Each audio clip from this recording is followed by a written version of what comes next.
the official welcome to you all.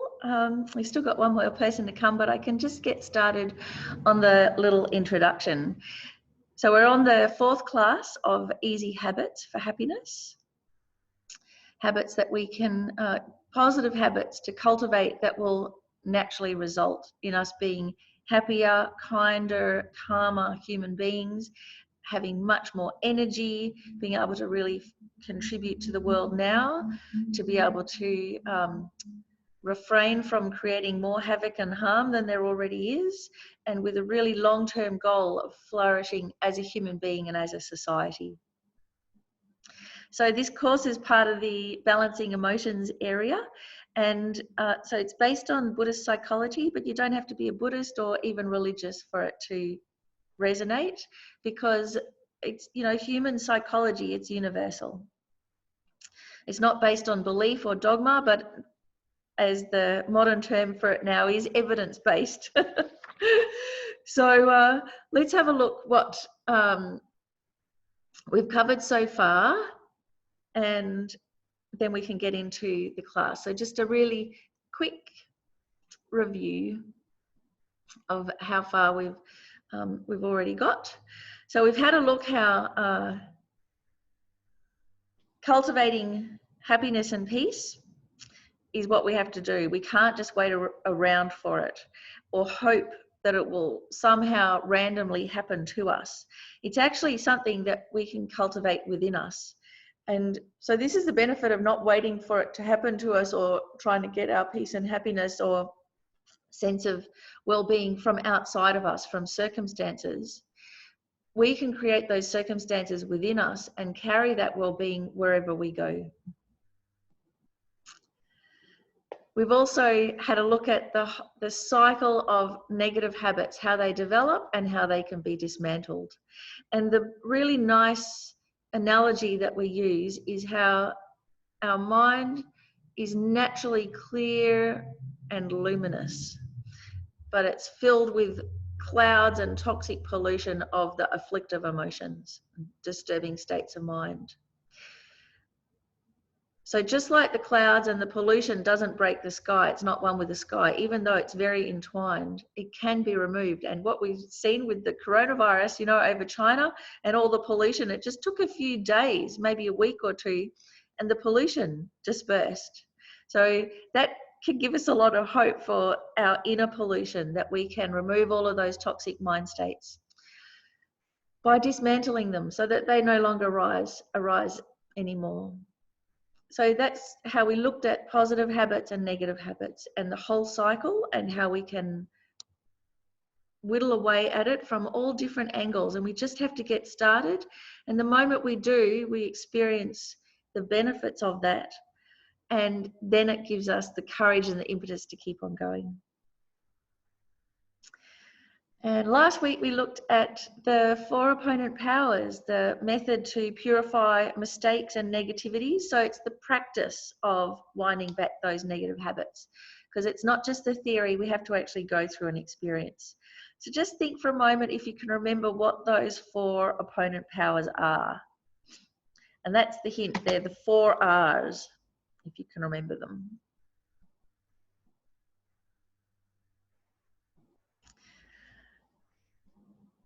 If you were here last week, there was the meditation to do of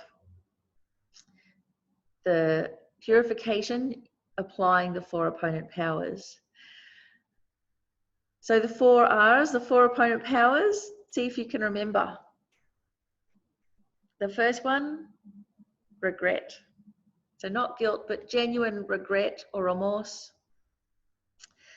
The second one, reliance. Reliance on your refuge, the Buddha, Guru Vajrasattva, a higher power, God, Jesus, the universal law of cause and effect.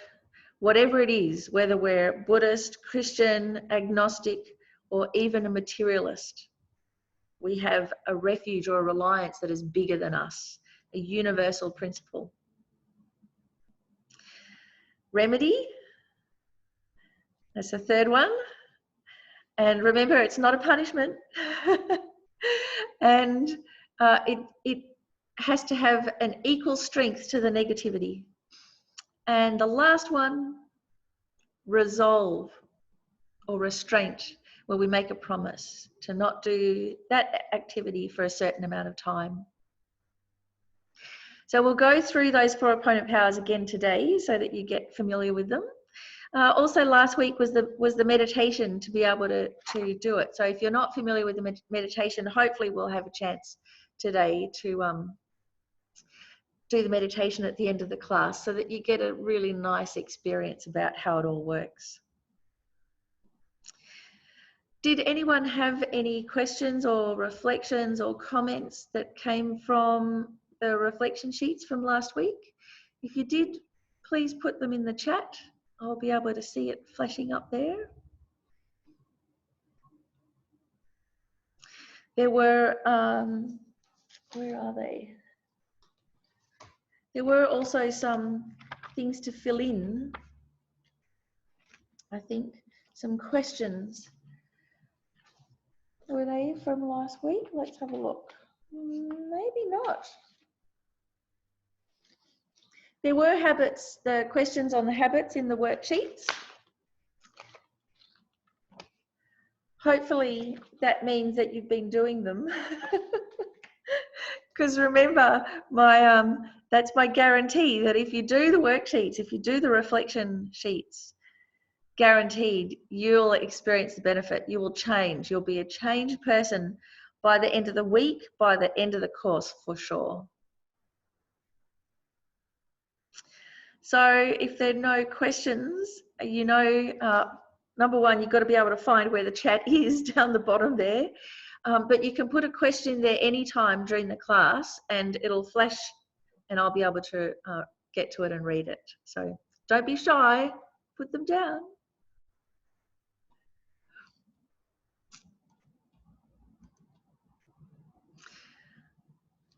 So today's topic, how the mind creates everything, mind creates all.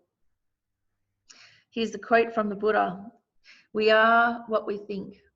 All that we are arises with our thoughts. With our thoughts, we make the world."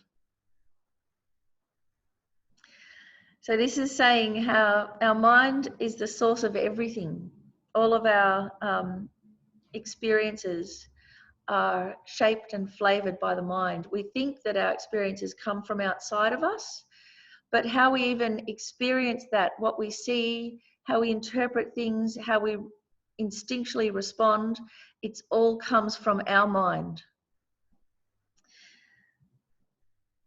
All of our mental activity, what we dwell on, the kind of baggage that we carry, what we give our attention to, either a positive, negative way, either pushing it away or going towards it, it all strengthens. And depending on where our mind is going and what we're focusing on, then it'll culminate in action, in how we communicate and in what we do. So all of our physical activities, how we express ourselves, what we do, how we treat our body is determined by our mind, our attitudes. How we communicate is determined by our mind and our attitudes and what's going on, even if we're unaware of it, what's going on in the background. So the mind creates it all. And how we express ourselves and how we act actually determines what kind of person we are, what person we become. It shapes our personality and our character. So in a way, the body and speech are servants of the mind. And this means that if we try to change our negative habit patterns or deconstruct them, if we try and just change our speech patterns or just change our physical behaviour, just try and suppress an addiction or a compulsion without changing our mind, then the changes won't last. even if we make progress, we'll put all that effort into making the progress, but it won't last. We'll fall off the wagon again, or we'll kind of burn out. We'll have that initial burst and then we fall off. You know, just like all those countless Get Fit programs or go on a diet programs or whatever it is, we do have an initial burst of energy, but why don't they last? And they don't last because we're not dealing with the source, the mind. So the beginning part of how to change our mind means just becoming aware of what's happening within our mind without freaking out, without being judgmental about it, just as Lama Yeshe says, checking up. Becoming aware of what's going on as if we were our own inner reporter. And we have, as His Holiness the Dalai Lama says, innate human intelligence. So we can use our innate human intelligence. We already have that, to become aware and then slowly train to respond in a way more beneficial way. So as we've been going through, now we'll start going through the actions of body, speech and mind, the habits of body, speech and mind. And that's why we're starting with mind, because mind is the creator of all. So to set our motivation for this morning, 2 questions. What mental attitudes do you want to stop? So whatever destructive mental habits, attitudes, instinctual responses, feelings. So that's on the negative side of things. We might know what it is that causes us the most trouble. And then what inner qualities would you like to develop? So we have to have the positive, the thing to look forward to as well. So what kind of personality traits or virtuous qualities or strengths would you like to develop that you see in others and you really admire?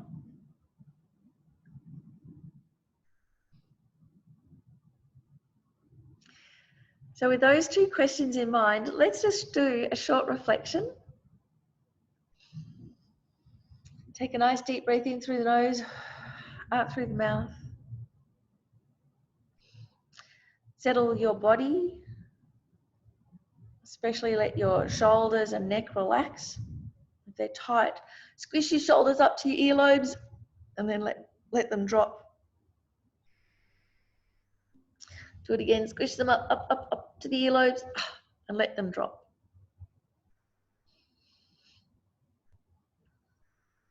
Imagine a fine thread of light running from the base of your spine, up through your body, at the crown of your head, so that your posture naturally extends. The weight of your body is supported from your crown. Bring your focus to the breath.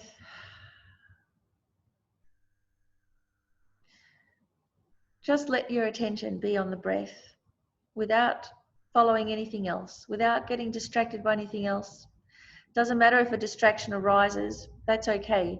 The thing is to not chase after it, to just continuously bring your focus just back to the breath and just saying, breathing in, breathing out.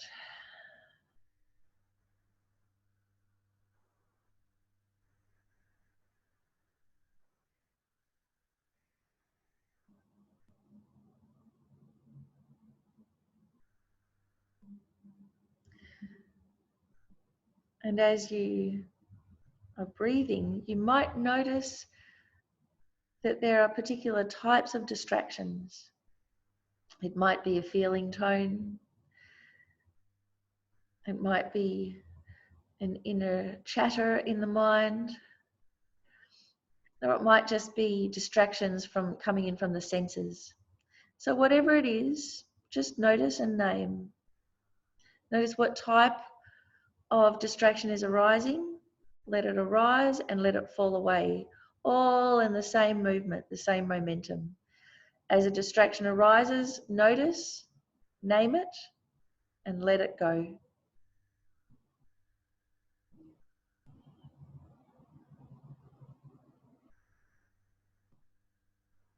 So just like in martial arts, where you use the momentum of the attacker to disable the attacker.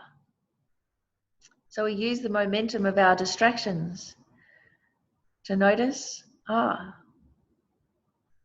this type of distraction, that type of distraction, and then let it go and bring the focus back to the breath.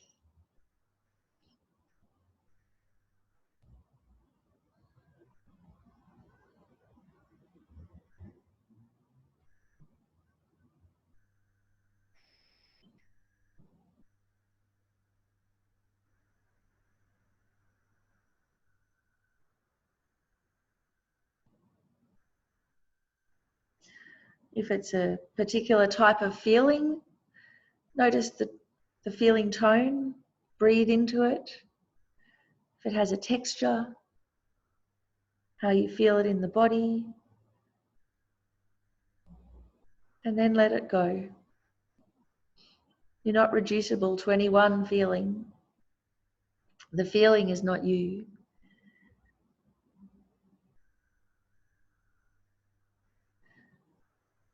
And if it's lots of thought or chatter, recognize that's the inner environment. Without getting involved, just naturally let it settle. Just like leaves naturally settle once the wind has stopped.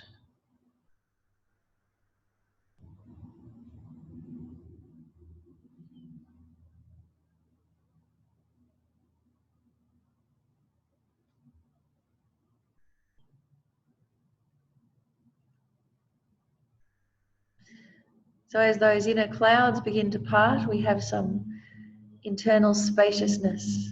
We become aware of the spaciousness of our mind. And from this, think about the mental attitudes that you have that you know are destructive, that you want to stop.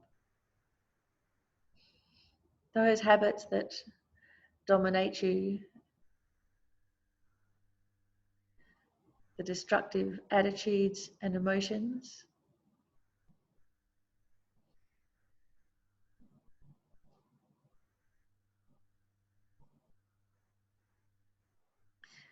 And also what inner qualities you'd like to develop.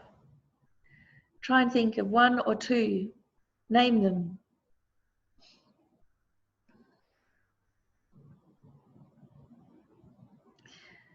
And then keep them in mind as we go through the class so that we can make it directly relevant to our life. And then also extend your motivation so that by we ourselves working on our mind, we can become a better human being, a happier human being, and that will change the world. That will help everyone around us. It will help our community. We'll be able to create peace and harmony. So think that we're doing this not just for ourselves, but actually for the benefit of all living beings.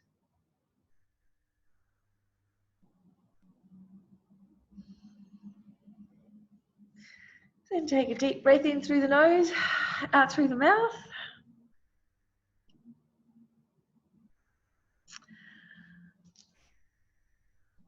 And let's set the scene for today. So, this Australian saying, how to keep yourself nice, which is basically a way of saying, how do we do ethics in our day-to-day life?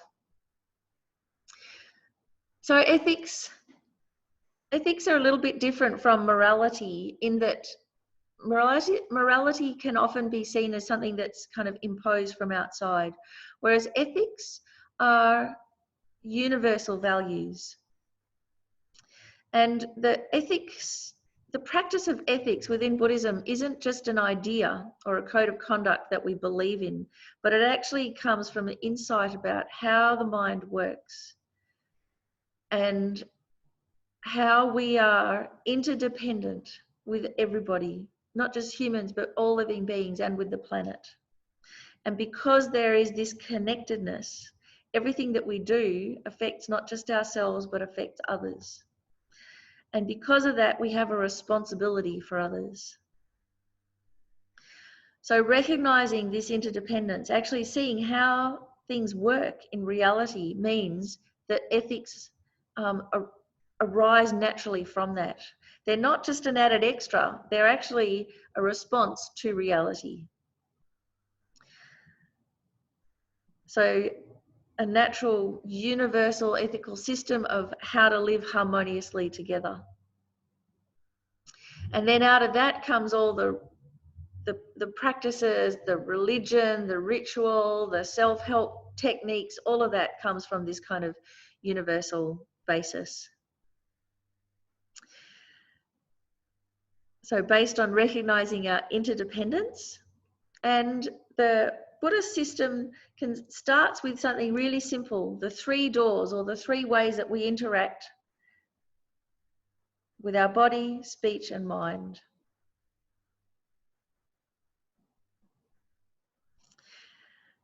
And so instead of having a list of hard and fast rules, what we've got, we can think of suggestions of how to navigate through the windy road of life and keep ourselves safe, keep ourselves nice, not harm anybody else, and even contribute to the benefit of others.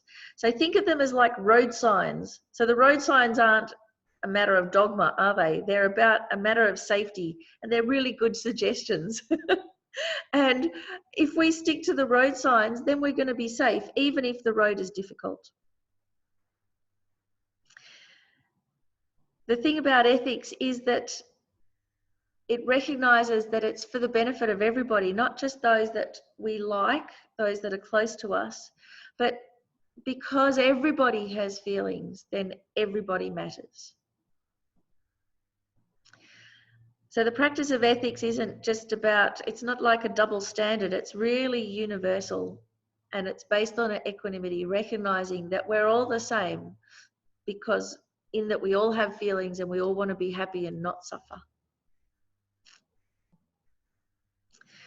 Now, with avoiding the negativities and then practicing their opposite, the virtues, there's an order. First, we've got to stop doing the negativity, and then we can start practicing the positive aspect of it. Because otherwise it's kind of like going, say for instance, being a junkie, being addicted to some kind of drug and going, I really got to get healthy. So you just take lots and lots of vitamins. We've got to stop putting the poison in and then start taking the vitamins. Otherwise, we just put more poison in and more vitamins, and we make very little progress at all. I also like the idea of these street signs because it's kind of like we're drunk drivers, aren't we? We're drunk under the influence of the disturbing emotions.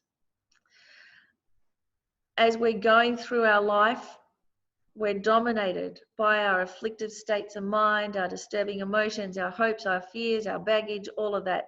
We are driving under the influence. So to stop putting the negativities in, so we're not a drunk driver anymore, and to then really pay attention to these suggestions of how to live our life well to benefit ourselves and others. So that we don't just, you know, crash and harm ourselves or others, which so often happens. Actually, literally, and also emotionally. So let's cut to the chase, to the main one, the mind. And what we can do is look at what are called the mental non-virtuous actions. So as I've already mentioned, the body and speech are servants of the mind, and that's why we have to start on the mind. If we just change our physical habits and not our mind, any progress we make won't last. Mental actions, it's a bit tricky to kind of think of them as an action at first, but what it is, it's an activity of the mind. And it's when we dwell on something, strengthen it, act on, and then end up acting on it. The term rumination, where we're chewing on something, or when we're winding ourselves up. So we can tell, in the olden days, we used to call it like a cracked record. It's going around like a cracked record. We can tell that those mental actions have come to their fruition when we actually act on them. So we might be stewing about something for a long time, but we manage to put in the antidotes and we don't act on them. So it's not a full action then. But the more that we dwell on things, the more they become a habit. They create their own momentum. And then it's very tricky to stop it. So that kind of activity, that action has a huge effect. Now, there are a countless number of them, but there are three main ones that are the worst. So if we start dealing with them, then all of their subsidiary branches, we'll also be able to cut them off as well. They've got quite old-fashioned, archaic sounding names: covetousness, ill will or malice, and mistaken views or distorted views and attitudes.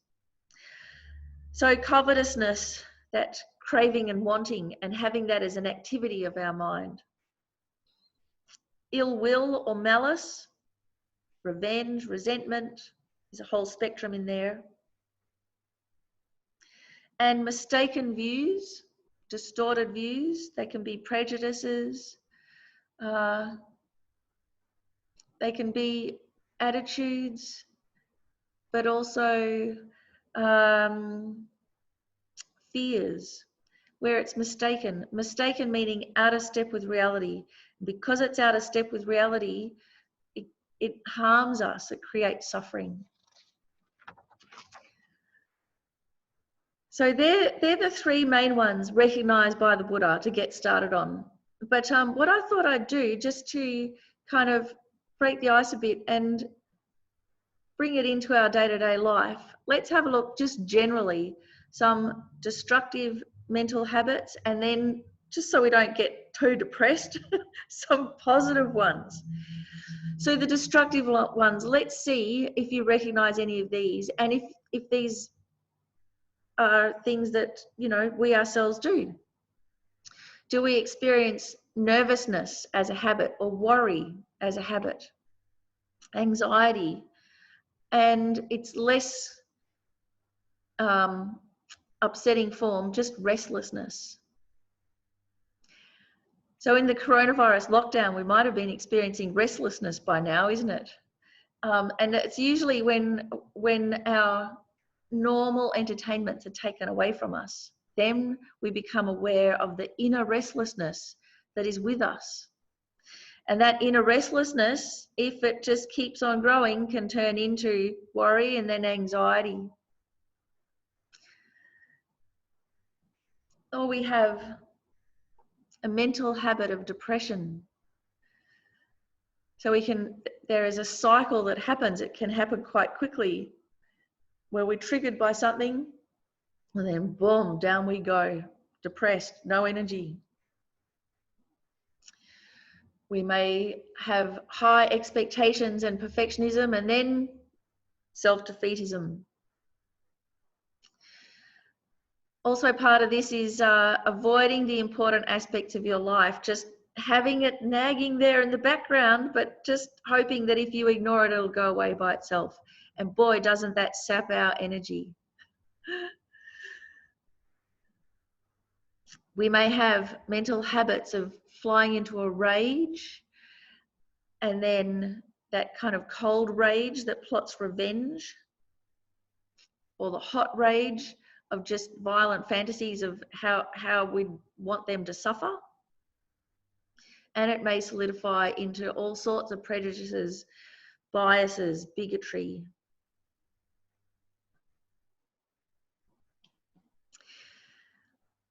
We may be a bit obsessive compulsive, overthink things, have that analytical attitude, but it runs away with us, and now it becomes overthinking, and then we get panicked, and then we get agitated, and it becomes a distraction.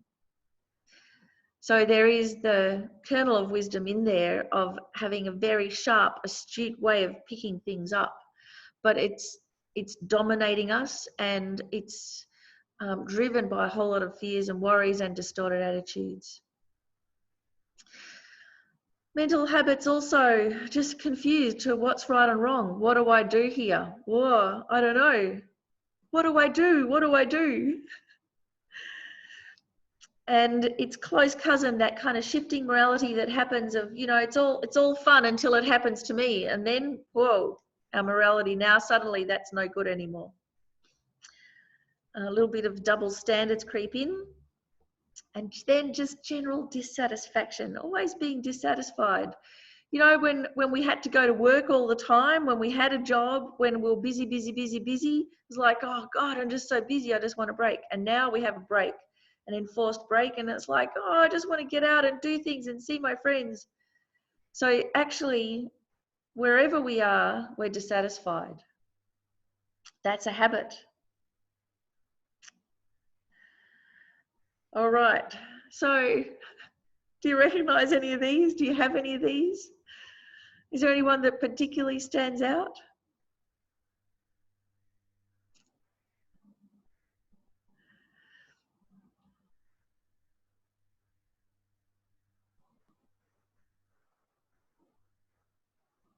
Perhaps it's all of them. I know I relate to all of them. So it's good to recognize them as habits, not as you, to be able to just put a little bit of distance like that. Now let's look at some positive ones, and we can see, well, do we do any of the positive ones? Yeah, good. Okay, so you've recognized them. Anxiety, that's a real big one. Anxiety comes from so many of these habits. You know, it's anxiety is not even a thing, it's a habit, a momentum. And yet there are positive habits that we can cultivate, but whether we do or not, because it takes a bit of effort, we really cut ourselves short of so much happiness. So here's some positive mental habits or attitudes that can help us. Yes. So Stephen, on an overcast day, restlessness and worry, they're all familiar. Yeah, so a lot of things like that, external things, can trigger us.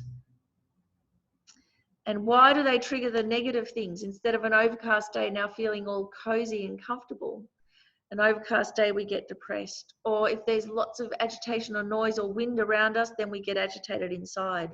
So why are the destructive mental habits triggered? And it's because we're just more familiar with them. We can become familiar with the positive ones, but it takes effort. Just initially, like when you get on a bike, the first few pedals take effort, and then you have the momentum. So the same with positive activities. So a lot of them are cliched, and it's okay that they're cliched, because cliches actually come from universal truths. These one-liners, they're very easy to remember in an emergency. We can't remember a great big complicated paragraph. We need a one-liner. It's important. So I embrace the cliches. Walk a mile in their shoes. It's a great one. And there's actually a march in Sydney that they have where all the guys put on high heels and walk a mile in high heels. Boy, is that an eye-opener, you know? A lot more than just reading a book, just doing that, and your whole appreciation of what women go through changes. So putting ourselves in someone else's shoes, it naturally, we develop some empathy, don't we? So having that habit, when you see someone doing something and you go, whoa, a bit judgmental, and then immediately your positive mental habit comes in and goes, but if I was in their shoes, perhaps I'd even react worse than they are. So that can become a habit of tolerance. Here's another nice one. But there for the grace of God go I. So it's a Christian saying, but it can have its Buddhist component as well. You know, there, but for my fortunate karma go I. My fortunate circumstances. If my circumstances were different, I would be different. Looking for the silver lining. The silver lining in the cloud, the opportunity in any situation. It's always there. All successful entrepreneurs, businessmen, businesswomen know this. Instead of collapsing when everything goes wrong, they look for the opportunity in there because it's always there. We can have a mental habit when things go wrong, instead of going, oh no, go, how fascinating. So I might have told this story to some of you before, but this wonderful documentary I saw years ago about a conductor, Benjamin Zander. And he held masterclass summer camps for all of these incredibly talented young musicians. And even though they, you know, so many of them were prodigies, they still were riven with doubts and anxieties. And his attitude was so infectiously positive. So when they'd come together as an orchestra and practice, they'd go through the bits and whatever, and he'd go, da, da, da, da, da, stop, stop, stop. What do we say when we make a mistake? And he had them all trained in unison. The whole orchestra goes, how fascinating. It just stuck in my mind. So it just takes a little bit, training in words. When something goes wrong, don't say, oh no, say how fascinating. And when things break, don't say, oh no, say, of course. So I was so lucky when I was little growing up. My mother loved antique crockery, beautiful, exquisite bone china, antique Chinese, Japanese cups. You could see all the patterns in colour through them. She was a very good op shopper, so she got lots of these from the op shop, so they mightn't have been the full set. The cup and the saucer may not have matched it, but everything was exquisitely beautiful, and she just used them. So our whole day-to-day crockery was antiques. Our biscuit dish was antique, everything. And her whole thing was to use them. That's what they're for, not to hold on to them, keep them in the cupboard and never ever use them. And she kind of understood that, you know, the natural end state of any bone china antique cup is to be smashed. It's going to be smashed one day. That's natural. It's not an aberration. So why, when it smashes, do we go, oh no? We just go, now's the time it's going to happen. So we actually have a biscuit dish at Lungaree Tangpa Centre that's an antique. It's like 120 years old. We just put it on the table every day, or we did until we closed. And I'm just waiting for the day that it smashes, and then I can say, of course.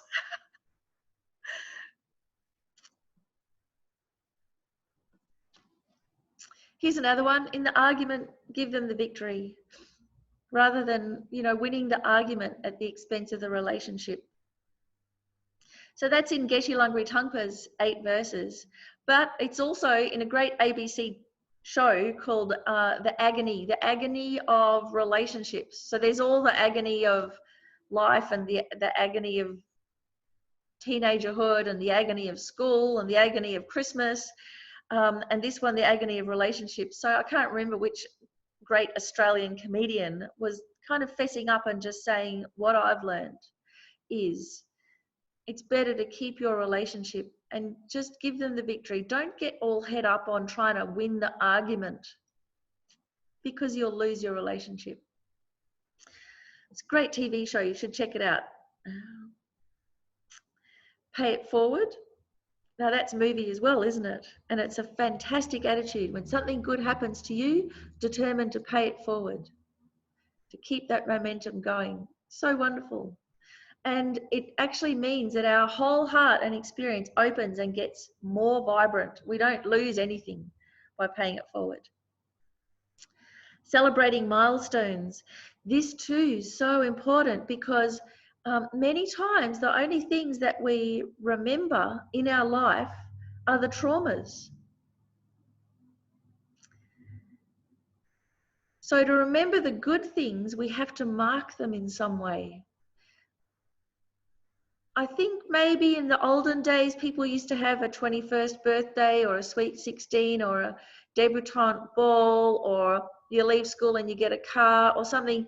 They're much more traditional milestones. And now everything's kind of a bit diffused. So we have to really make our own milestones and put some effort into it. We can take something from tradition, from any tradition, or we can make up our own. And there is even a website where you can go and they can make up a ritual for you. So you tell them the event, who it is, how you want, you know, the kind of things that you like, and they put it together into a ritual and send it off. So however we do it, it's really important to have the good things marked by some kind of ceremony or celebration, so that they stick in our memory as much as the traumas. Otherwise, of course, we're going to look back at our life and go, oh, it's a mess. And the last one, gratitude. Gratitude meaning feeling lucky, joyousness. Looking at how lucky we are. So in the coronavirus times, yes, we might be in lockdown. Yes, we might have lost our job. We may be suffering incredible uncertainty, but how fortunate are we that we're in Australia? I wouldn't want to be anywhere else in the world at the moment. I feel incredible gratitude for our social safety net, for the relative cooperation of our states and our government and our politicians. Australia pretty much is the safest place to be in the world at the moment.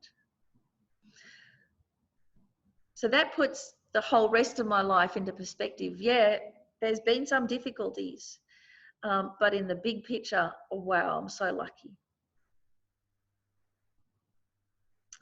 So all of this, Corey Jackson calls these positive mental habits good mental hygiene.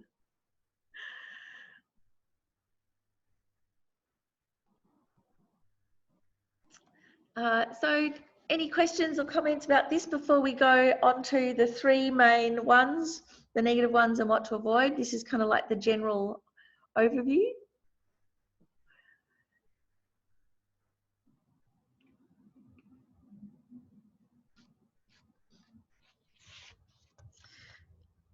Many of these will fall into those three main categories that we'll look at, of the three non-virtues of the mind and then the three virtuous actions of the mind. So I like a good list. Buddhism has lots of lists. It's very handy. We can come back to them. We kind of hold on to them like a life raft. So let's have a look at covetousness. So trying to avoid covetousness. So what is covetousness and how do we know if we've got it? So the symptom, how we know we have covetousness as an attitude, mental habit, is if our personality is dominated by desire. That old song, I can't get no satisfaction. So we just don't have contentment. We're never content, no matter what happens.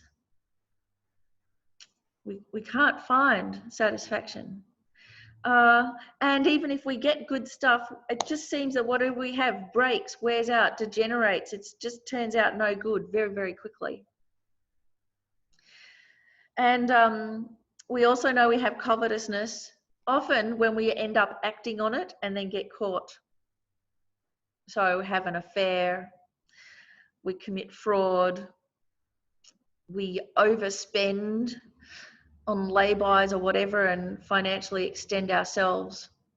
So we end up acting on it, and then that's an indication that we had this mental activity of covetousness going along in the background and we just weren't aware of it. So I find starting at the symptom, like seeing the external expression of this and then working backwards, coming back within to see what led to that. And we don't have to be judgmental. We just notice, oh, look, I do all of those things. That happens to me. Boy, that means I've got covetousness. No wonder I'm distressed. So the first thing, what to abandon, what to not do anymore. To abandon desire. So we've got to see the faults of this kind of constant gnawing desire and craving. To recognize that the object out there isn't the source of our happiness and contentment. So abandon that thought. Abandon the thought that that thing brings me happiness. Because even if we get that thing, if we don't have that contented state of mind, that thing will then appear to just degenerate in front of our eyes. So we actually have to abandon attachment itself, which is a biggie, and there's a whole other course about how to do that. But one of the things is how to do that is to become aware of our sense of dissatisfaction and recognize that as attachment manifesting. That restlessness, that's attachment manifesting. So instead of just trying to grasp after whatever and get rid of that feeling of restlessness, using mindfulness to become aware, wow, I'm really restless, I'm bored, I'm agitated, I'm dissatisfied, there's attachment manifesting. And recognize it for what it is. And then instead of just grasping after that thing again and again and again, like the sushi train of life, to remember those deeper states of happiness, what actually brings us satisfaction. Connecting with others, helping others, sharing our things. That brings a much deeper, long-lasting sense of contentment and satisfaction and warmth in our heart. And just stop thinking about other people's wealth. You know that thought, I just want what they have. We just got to stop thinking like that. Focusing on what everybody else has and I don't, because that'll always be there. So that'll always make us unhappy. We just got to put a stop to it. What we can do instead is think someone else is happy with less than I have now. It's a good antidote, that one. Someone else is happy with less than what I have now.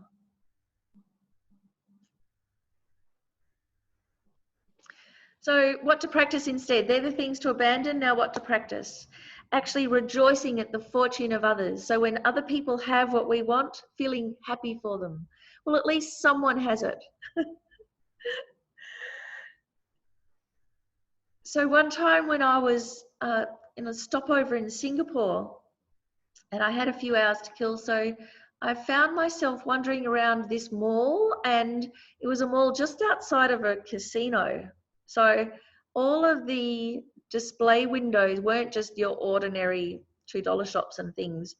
They were Tiffany's windows and Rolex watches and diamonds and all sorts of things. It was pretty intense. This corridor with all of these window displays of wealth and riches, and they were gobsmackingly beautiful, a lot of them. And it was great because they were thousands of dollars. There's no way I could have even had an inkling, oh, I want that. And so I was just able to enjoy them and look at them and go, wow, isn't that beautiful? Look at the sparkles. So I had a genuine thought, well, you know, I hope whoever gets them enjoys them because they're beautiful. At least somebody's going to enjoy them. And I could enjoy them without wanting them because it's completely out of my league. So I was free of that. I was free of that craving and covetousness. It was great. So rejoicing, it just makes you happy without having to spend any money. Practice being content. Contentment is a practice, it's an activity. Using our mindfulness to notice this kind of cycle that happens, and instead of getting down on ourselves, just going, aha, I caught you, I saw it, see it in action. What to practice instead is recognizing that object out there is not the source of my happiness. It may be the condition for my happiness, but if I don't have the inner source of happiness, if I don't have that inner experience of contentment in my heart, doesn't matter what I get, it's not going to do it for me. and remembering those deepest states of happiness. And the result, if we can manage to do this, the result is basically whatever you do, you'll accomplish easily. You'll accomplish whatever you wish for. It will come easily.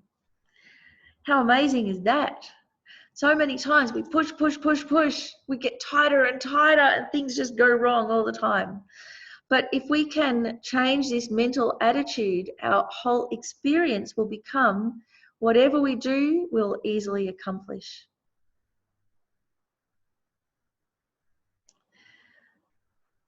So the bumper sticker for this one, we've got a bumper sticker for each one, is what I have is good enough. It's quite powerful.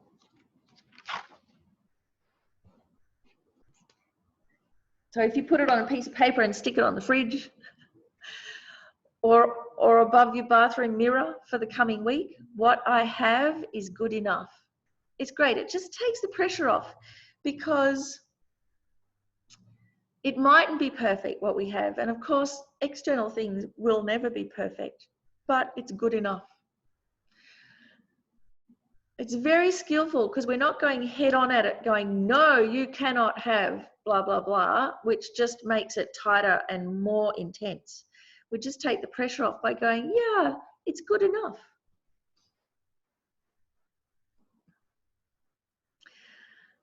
So tell me, any questions, any comments? You've got time to put them in the chat.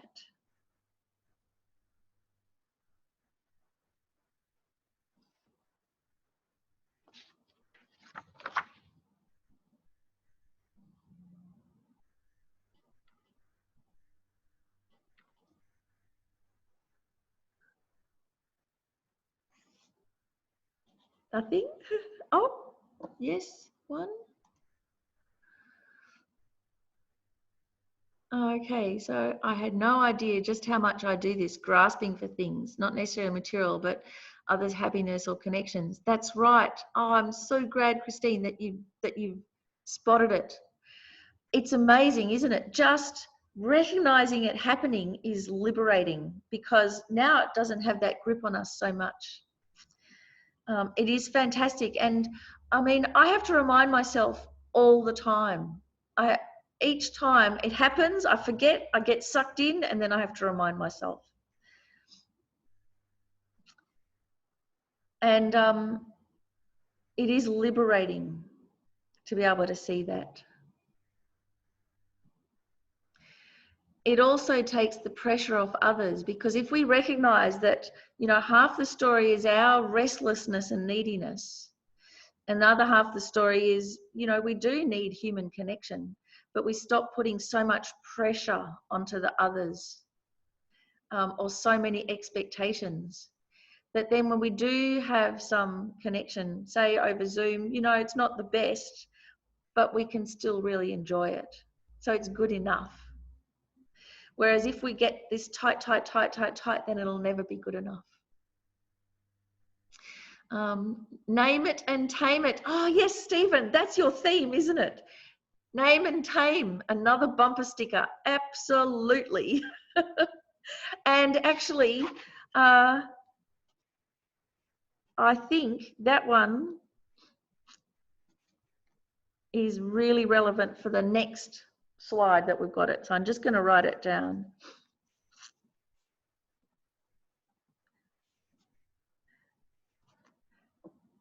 So the next bumper sticker, avoiding ill will. So this one, name it and tame it. That'll be part of the practice, our new habit of training with the words. All right, so how do we know if we have ill will? Oh, you know, ill will, malice. We might think that we're not very mean, but if we've ever found ourselves dominated by thoughts of revenge fantasies,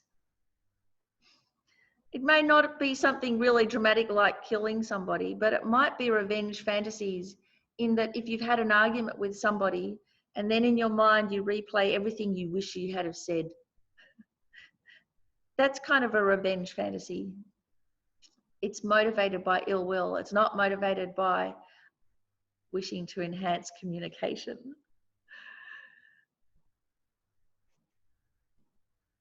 So malice and ill will can be quite addictive and pleasant, just like attachment when it first arises.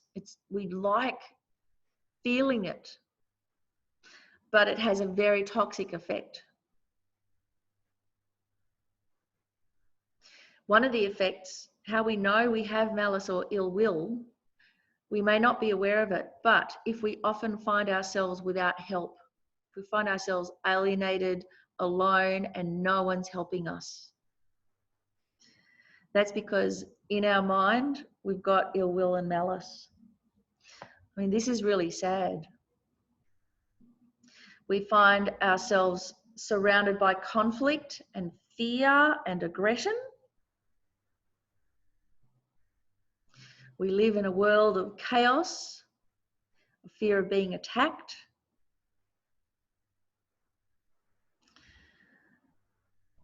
There's a predominance of hostility, either from others or from ourselves, us towards others.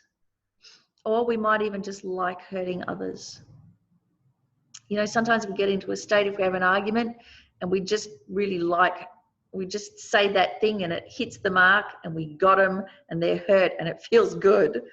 Okay, so that's all the practice or the habit of ill will, of malice. Now, what happens also, a symptom of ill will, is that we lose all of our logic and reasoning. We cannot figure out what the consequences are going to be. And so we do things that later on we may really regret, or we cannot undo. We ruin relationships. We make catastrophic decisions. It can end up in domestic abuse and violence, murder, suicides, bullying. So they're all symptoms of ill will, this attitude of ill will.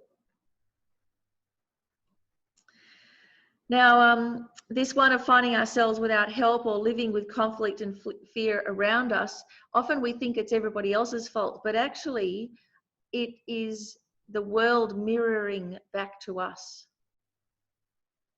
So it's kind of like if we have a terrible mood and we go out into the world with this cross face and this aggressive mood, everybody else just instinctually will mirror that back to us. They're not going to naturally smile at us. They're just going to back at us. So our hostility gets reinforced and our hatred and aggression gets mirrored back to us. It's like a self-fulfilling prophecy. And so then, of course, we respond like that even more. So it leaves no room for any kindness. But the real trap with this one is thinking it's everybody out there who's hostile and aggressive. But actually, we've in some way elicited it. So the symptoms of that might be a bit of a rude wake-up call. It probably doesn't happen all the time. But if you find this is your experience, there is a way that we can change it by changing our own mind, because changing out there is very, very difficult. So what to abandon? What to kind of practice the restraint, to be a bit disciplined about, is abandon thoughts of harming. So when you notice yourself having a revenge fantasy, notice, what is it? Name it and tame it. That's the time. Because the more we indulge in that, the more it'll strengthen and run away with us. And then it's going to be very likely that we will act on it. And this is why we have so much domestic abuse and violence in our culture, because it comes from going around and around and around in the mind. Then the natural thing is to act on it. If we don't have any other way of dealing with conflict or difficulty except by stewing on it. So how to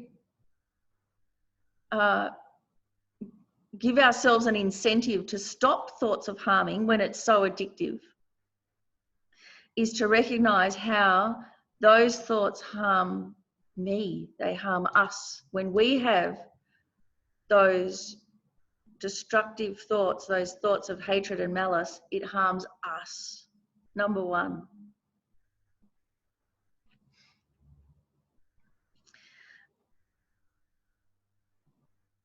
It may or may not harm them, it always harms us.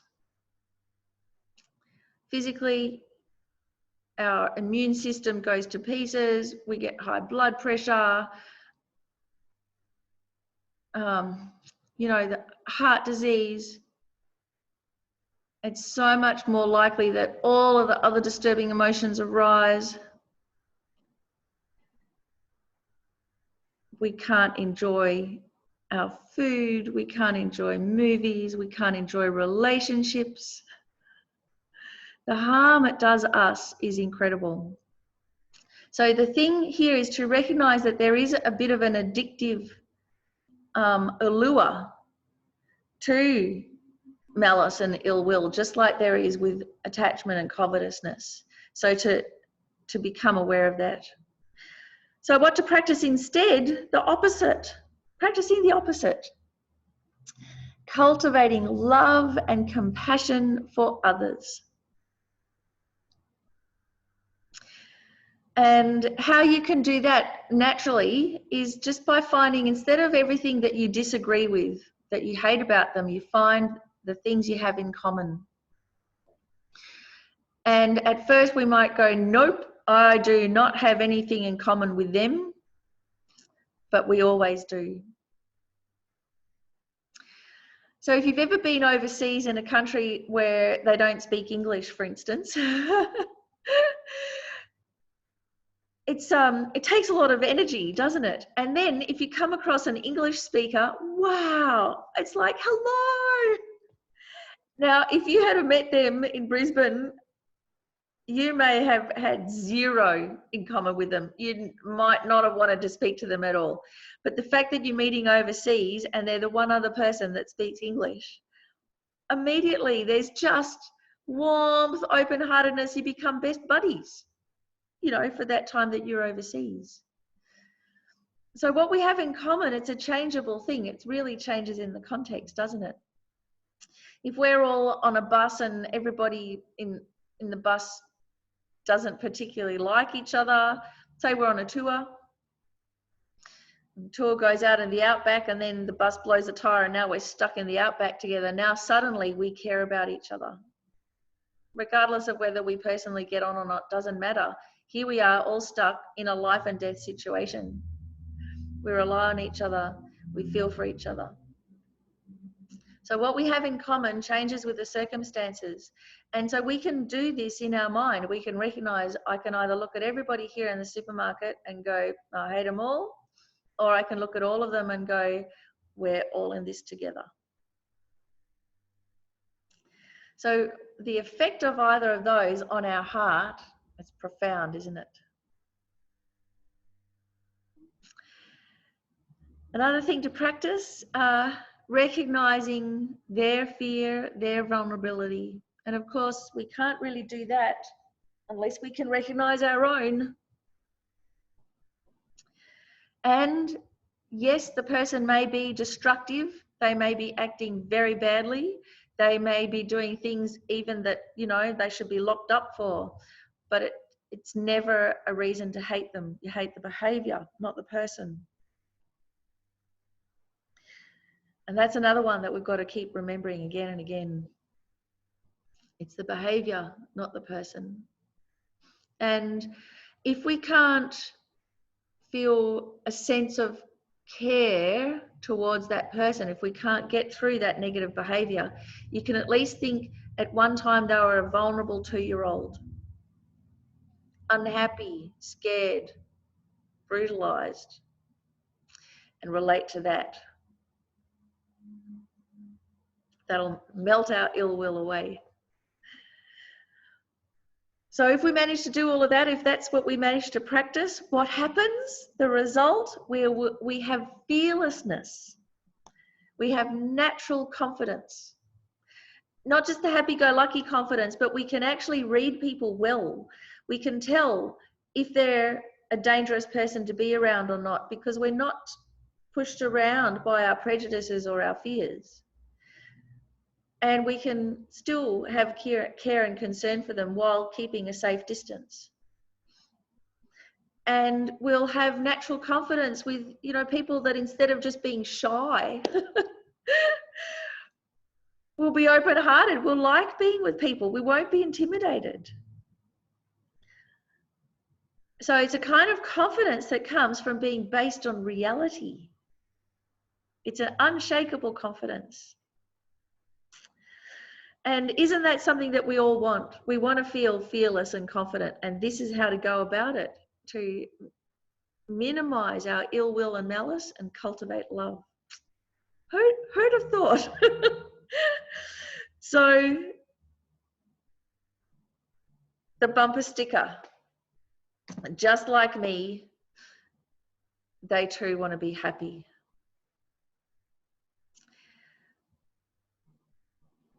So we recognize, I want to be happy. Everybody with feelings wants to be happy. Every living being have feelings. They want to be happy. That's a fundamental, you know, it's a universal truth. So we've got to preface it with just like me. So that on this very basic level, we are putting ourselves in the same basket as the other, where normally we'd separate them out, because the moment we separate someone out from us, then it doesn't matter what we do to them. So we've got to say, just like me, Trump wants to be happy. Just like me, the domestic abuser wants to be happy. So I am not a domestic abuser, but I want to be happy just like them, and they have no idea how to go about it. So that way, while you have the just like me, that's that cultivating a genuine love that's not based on whether they treat you nicely or not, but based on recognizing they're a living being, they matter. And Stephen's one, name it and tame it, that's the one of how to, you know, recognize the symptom and abandon it. All right, next one. Avoiding mistaken views. Mistaken views, wrong views. This is a tricky one, and it's quite a specific thing within Buddhism, because there are particular views that create all of our suffering. Mistaken assumptions, projections, afflicted states of mind, and they are the source of every other disturbing emotion and unhappiness. And they're difficult to recognize, of course, because we're clouded by it. So how do we know we've got mistaken views? How can we tell? If we're, number one, dominated by confusion. If we're completely confused about how to live our life, as the saying goes, how do we do adulting? It's part of having mistaken views, of not knowing. Or if we're easily discombobulated and confused. That's one symptom. Another symptom is if we have fundamentalist views, if we're very rigid, this is right and this is wrong, and we cut off a whole section of society. Or on the other end of the spectrum, if we find ourselves cynical, jaded, bored, kind of flatlining, not caring, which is totally different from non-attachment. It's just that kind of cynicism or boredom is a low-level symptom of having mistaken views before they've actually caused us any overt trouble. And another symptom is if we feel isolated, alone, with no protection. So who'd have thought that's a result of mistaken views? But that comes from thinking that we are autonomous, independent, and forgetting we are interconnected with everybody. We are connected with everyone. How on earth could we feel alone and isolated? It's a complete mistake. And yet we do, because we misunderstand our own nature, and we misunderstand how we are in the world affects the world, whether we know it or not. And we misunderstand about all the benefits that we get from others continuously. We don't even see it.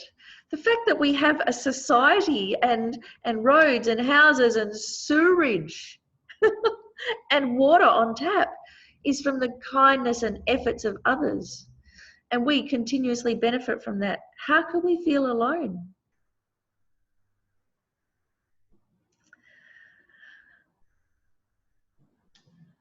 So what to abandon? Feelings of indifference.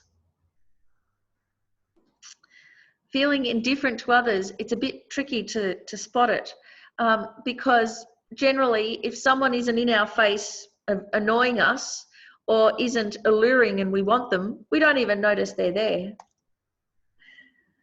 So that indifference to others, that's a low-level form of ignorance and mistaken views, because we're unaware of our interconnectedness. And it's another thing amazing with coronavirus, isn't it? That now suddenly everybody else, what everybody does matters. Whether everybody stays home, whether they social distance, it all has an effect on us, whether we know them or not.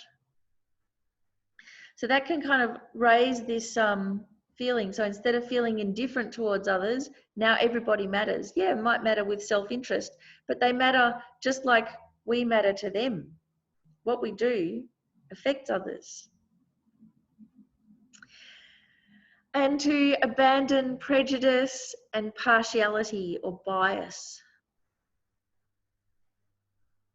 So that's how we sort the world out. To people that help us, people that harm us, and that way we decide whether we like them or not. So someone that might harm us might actually be helping somebody else. It's kind of like politics, isn't it? You just vote for whoever's going to help you in your circumstances. And the other people in their other circumstances, well, they can just look after themselves. Very rarely do we vote for what's going to be best for our whole community, even if it's at our own expense. So kind of abandoning feelings of prejudice, partiality, bias. That also includes fears of the other, of difference, of different cultures, or of being of black or white, or old or young.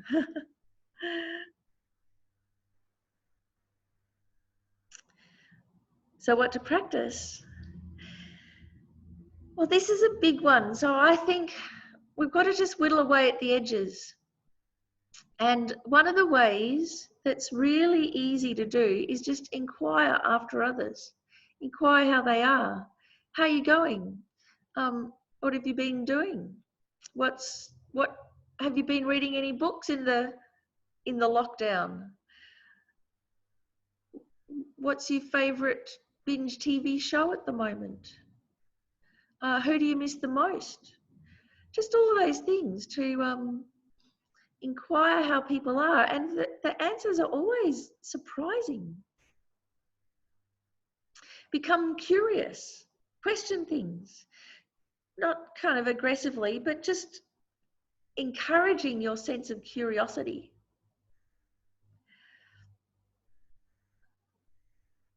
So that's kind of nice.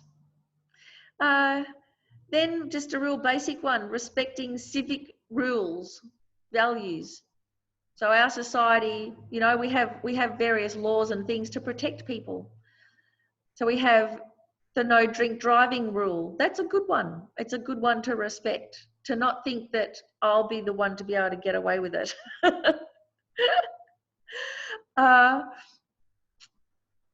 And now with the coronavirus lockdown, the civic rules to respect, if we go to a supermarket or shopping centre, 1.5 metres apart from everybody, respect those rules.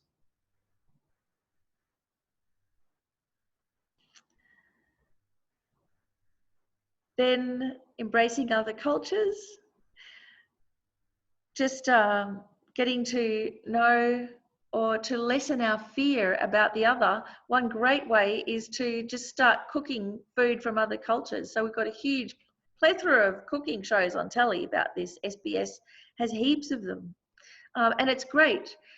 It really just breaks down barriers immediately. Or if you have a community garden, you don't even have to speak the same language. And learning new skills. Learn the accordion, learn how to crochet, learn how to do yoga on Zoom, all sorts of things. So those kind of hobbies, you learn a lot more than just the hobby. It's almost like it's an excuse for connection with others, for having that kind of, you know, if you ask someone, how do I do this crochet stitch?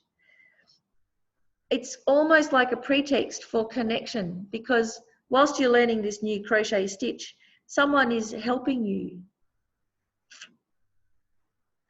Someone's sharing, someone's spending some time, and not directly in your face, but kind of just sideways. And that's what we need as human beings. We need the practice of connection. So it's a lot more, in a way, it doesn't really even matter what you learn, because it's the whole communication that comes along with it that's so beneficial. So that's, I mean, there's a huge one, mistaken views, and they go from intellectual ones, prejudices, racism, ageism, all of those things, all the way down to instinctual responses. So we really got to whittle away at all the levels with that one. But if we get started, the result is that whatever you study and whatever you put effort into will expand your heart and mind.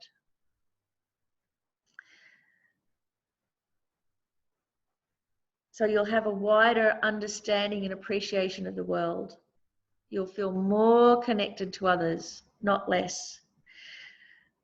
So this is a really good litmus test in a way, because I have had friends that have gone to uni and studied, say, feminism, and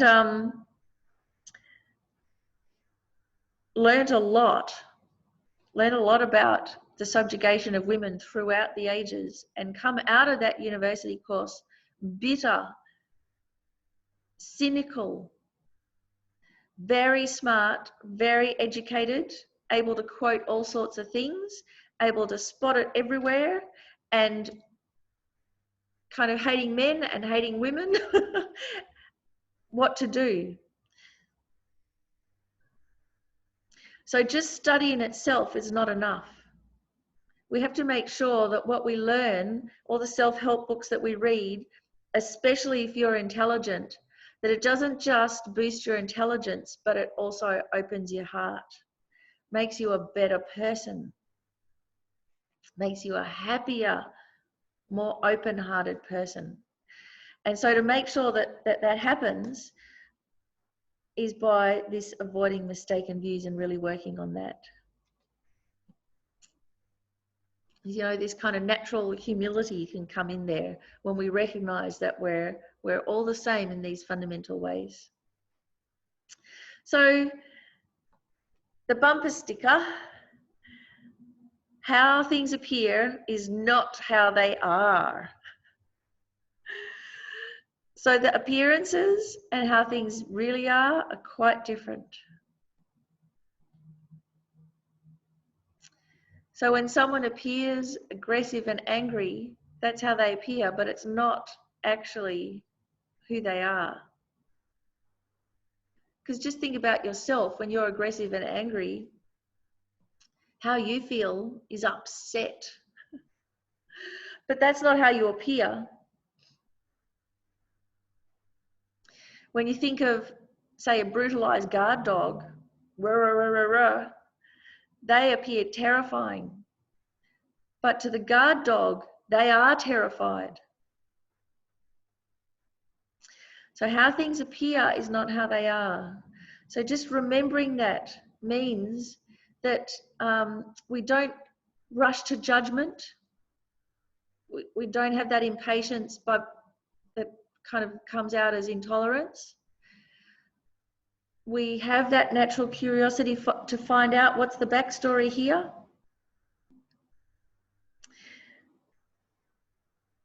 We take our own emotions with a pinch of salt, so that when anxiety or worry or any of those disturbing things that we talked about before, when they start coming up, we recognize them. Oh, here it is. It's telling me this whole big, terrible story about the world, but it's not true. It's the habit, but it's not true.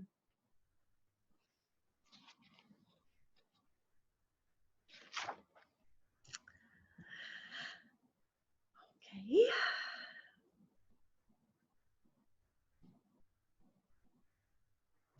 So, some take-home points about the mind. Here's the quote that we started with: all that we are is a result of all that we've thought. So one of the things, don't believe everything you think, you're not your brain. And don't believe everything you feel. Feelings are not facts. So it just takes the pressure off. And there's no absolute right or wrong, absolute way the situation is like this or is like that. It will change depending on the context. Just like how we feel about our job changed before coronavirus and after coronavirus. So what we can do is take that very profound truth and apply it and go, it's going to depend on the context. So what's the biggest, best context I can put in there? So that's the thing to remember. There is no really. What determines it is what we bring to the situation, what's flavoring our mind or clouding our mind.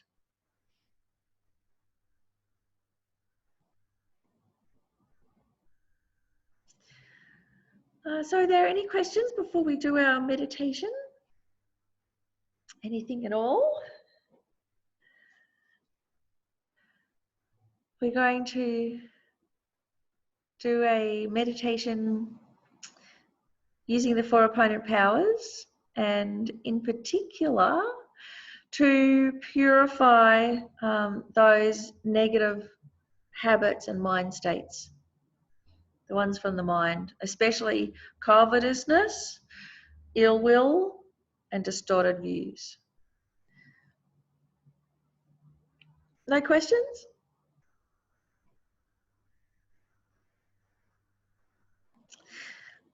Well, to do the meditation, you've got to think of one of those negative habits to purify. You can't just generically go, I wish I was a better person. You've got to think about what's a negative mental habit that you recognize in yourself that just runs away with you. Anxiety, worry, depression, revenge, dissatisfaction, restlessness, all of those things, you know, the symptoms, those habits that have their own momentum. So think of those. Let's do this meditation. It's just quite short. The mantra's up there. I lead the meditation with Shakyamuni Buddha here in the space in front of you. But if you're not comfortable with that, just think of just like what Shakyamuni Buddha represents, which is all the goodness, the kindness, the wisdom, the unlimited energy manifesting as the Buddha. But it can manifest as a radiant ball of light in front of you, all loving, all knowing.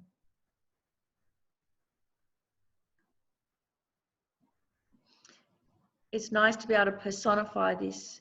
Even if you're a materialist and you just ascribe to external cause and effect, think of that whole energy of the universe and kind of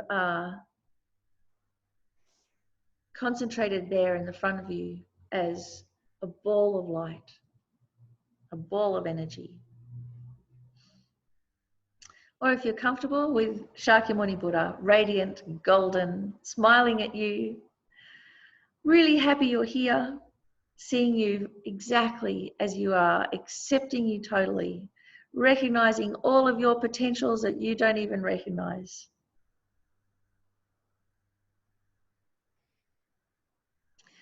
And feel the limitless compassion and unbounded wisdom of Shakyamuni Buddha, radiating light in all directions.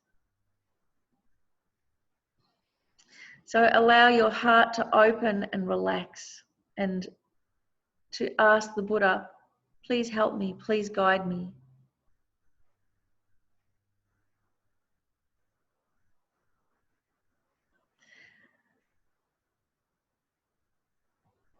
Also think that we're doing this meditation, it's not just for us, but it's for everybody else just like us, undergoing the same problems, the same fears.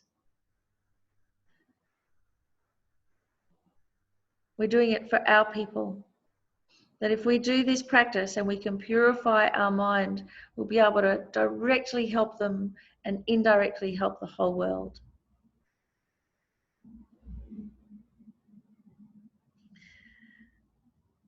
So with your heart opening and relaxing, think of those negative habit patterns, especially the ones to do with the mind, especially those activities of covetousness, of ill will, of distorted views.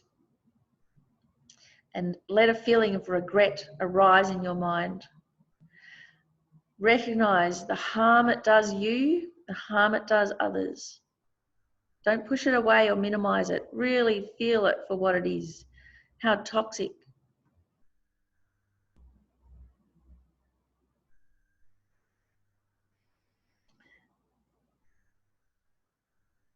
Feel that the Buddha recognizes this, and spontaneously from his heart, a stream of blissful white light flows across space and flows down through the crown of your head, washing through you like a blissful waterfall, cleansing all of those negative emotions and mind states from your heart, washing your heart clean. Taya ta mune mune maha munaya swaha. Taya ta mune mune maha munaya swaha. Taya ta mune mune maha munaya soha. Taya ta mune mune maha munaya soha. Taya ta mune mune maha munaya soha.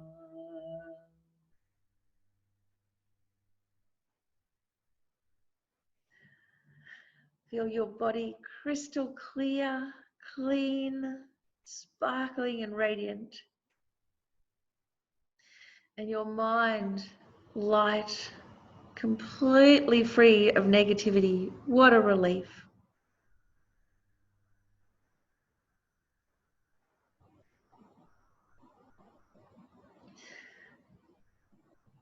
And from this state of clarity, make a promise to the Buddha that you're going to refrain from those negative mental activities for a specific amount of time. So be realistic.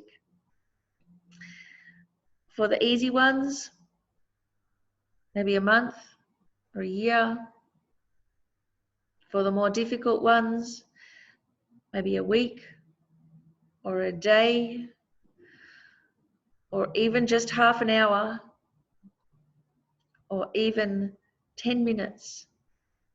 Make that promise in front of the Buddha.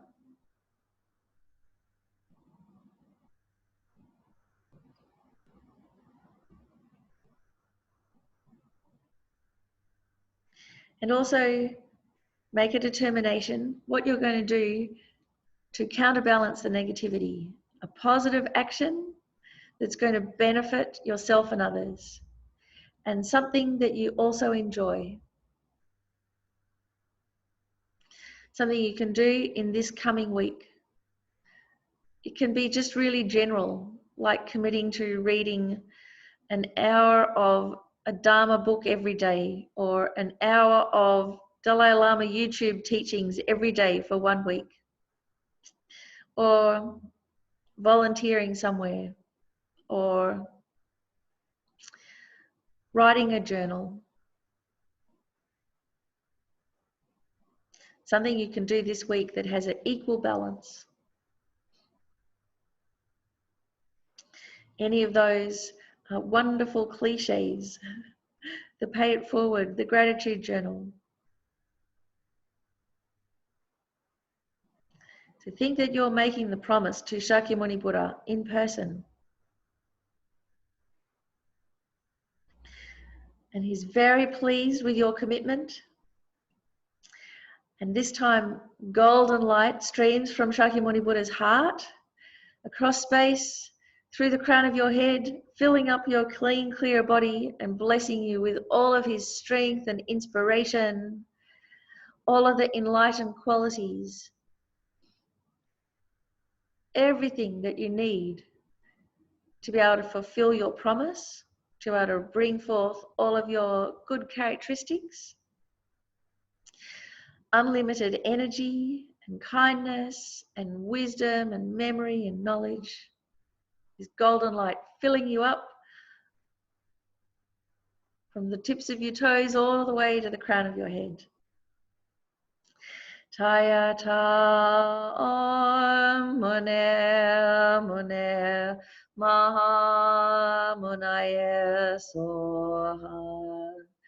Taya ta om mune mune maha munaya soha. Taya ta om mune mune maha munaya soha. Taya ta om mune mune maha munaya soha. Taya ta om mune mune maha munaya soha.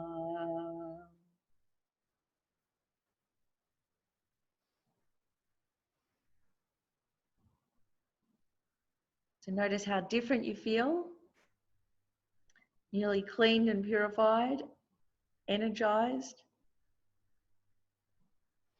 Notice how you'll be acting and speaking and thinking differently in the coming week. And the Buddha there in front of you, or this radiant ball of light, slowly gets smaller and brighter. Gently comes across space to the crown of your head, and then melts down through the crown of your head, slowly through your body, coming to rest at your heart, incredibly radiant. Your limited sense of who you are dissolves in that radiance, and you become one with the Buddha's blissful, omniscient mind.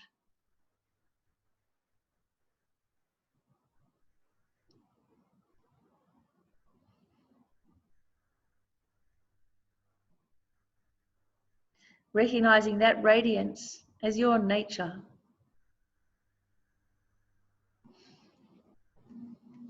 And then dedicating all of the positive energy from this meditation and from the whole class. To being able to remember your promise, your commitments, to restrain from the negativity, to be able to bring about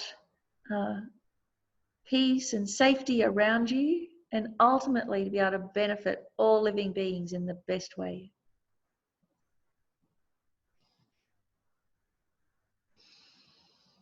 So then take a nice deep breath in through the nose, out through the mouth.